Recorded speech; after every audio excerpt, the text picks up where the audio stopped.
One thing I love about the Solo is that there's one seat, but two doors. Hey guys, James here, and welcome back to my channel. Today we are in a super unique car. It's not a car, it's an ElectraMeccanica SOLO. It's a three-wheeler that is an EV. Obviously this is a very unusual vehicle, so today we're gonna find out how it drives and what my initial thoughts are, and whether I think this Solo has a future in EV transportation. The first thing I wanted to know when getting into the Solo is, how does this thing handle around corners? You do feel a little bit of side-to-side-ness in the rear, because that's where this vehicle has just one wheel. And oh, I'm going around a bumpy corner here. Yeah, that that rear end, you kind of feel that rear tire is doing a lot of work, let's just say, in holding the car side to side. Steering's a little on the looser, slower side, and that's probably a good thing, because if it were any quicker in terms of ratio, I'd probably be a little bit more afraid to drive this thing. Oh, it's super weird it's super weird to go around corners and feel like you're right in the middle of the vehicle. It's such a strange sensation. The fact that the Solo is so small and the fact that you sit in the middle means that you can drive this thing a little bit like a go-kart. You're in the middle and you kind of have equal visibility and access to both sides of the vehicle, and it's a lot narrower than the lane, which means you have options as to what kind of racing line you want to take through each corner. The acceleration comes on really smoothly. I think they calibrated it for a smoother kind of ride. So this is a momentum vehicle. It's more Miata than Mustang when it comes to driving it in a fun or sporty manner. And now I'm putting the pedal to the metal. We have 72% battery right now, and it's not setting my hair on fire with its acceleration. The Solo weighs somewhere between 1,700 and 1,800 pounds, so with me in it, we're close to 1,900 pounds. According to ElectraMeccanica's website, this thing boasts about 56 horsepower and a little over 100 pound-feet of torque. The power is a little on the weak side, so you do definitely feel that when you're trying to merge. This is very much a city car. It struggles to get up to highway speeds, and really it maxes out at 80 miles an hour, so that kind of gives you an idea of what this vehicle was designed to do. Brakes on the Solo are a little bit mushier than I would have expected as well. You do have to push with a fair amount of force to get the brakes to respond a good amount.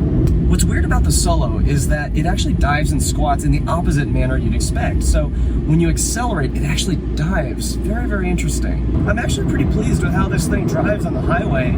It seems almost like the ride smoothens out a little bit once you're on the highway. There's not a ton of wind noise. Most of the noise you hear is actually the air conditioner and the road noise. It's not actually wind noise coming from the windows or the other panels. The interior of the Solo is really basic. It actually reminds me a little bit of Hondas from the late 90s. And it even has this JVC head unit that looks like something that you could have bought from Best Buy or Fry's Electronics from 2006. The most modern thing in here is the instrument cluster, this beautiful high-res color screen right here that shows all the main driving information, and I think it works great. I feel perfectly comfortable in here. This is actually a very nice little cockpit, and I think that it could absolutely accommodate people who are taller and wider than I am. Trunk space is fairly small, but it should be good enough for whatever you would use this particular vehicle for. And you can't do like a huge grocery haul with this trunk. You could do a small grocery trip. So how does the Solo compare to the alternatives? Well, one of the main alternatives that I can think of is the Aptera, which hopefully will come out soon. The Aptera is about $7,500 more in terms of base price, but for that you get a lot more vehicle. You get a second seat, you get solar panels that add a non-negligible amount of range every day. You get 250 miles of range. So it is a much more substantial vehicle for $7,500 more. Another thing to note is that the Solo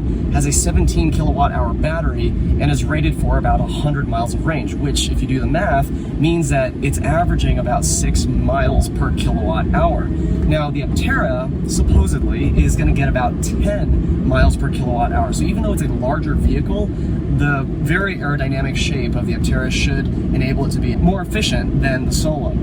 And also, to put things into perspective, the Tesla Model 3 is rated at about 4.4-ish miles per kilowatt hour. So it's not that far off from the Solo. So I would argue that the Solo is actually not meant for efficiency, first and foremost. What I do think the Solo is for is, the small size, right? The fact that you can squeeze squeeze this vehicle into little alleys, or if you're doing Uber Eats or DoorDash, you can park this in very, like on the side of the street while making your delivery and not block the road. If the size is a benefit for you, then the Solo is an excellent choice. On the other hand, for anybody who wants a little bit more space or more efficiency, there are better alternatives. If you're looking for the cheapest possible commuter vehicle, it's probably a Craigslist Prius. It's not this. And if you want ultimate efficiency, that's probably going to be found with something like the Aptera, which again is about 10 miles per kilowatt hour versus the Solo's 6. The more I drive the Solo, the more fun I find it to be. It's a three-wheeler and it's tiny. Okay, that was made my heart rate increase a little bit as the Solo went up the driveway. Thank you so much for watching this quick drive review of the Solo. I really enjoyed driving this vehicle for a little bit, and hopefully you enjoyed watching this. If you could hit that like button, that'd be awesome. It really helps out this little channel that I've got going on here. And if you're not yet subscribed, be sure to hit that subscribe button so you don't miss anything that I have coming out. Again, my name is James. Thank you guys so much for joining me today, and I will see you in the next video. Take care.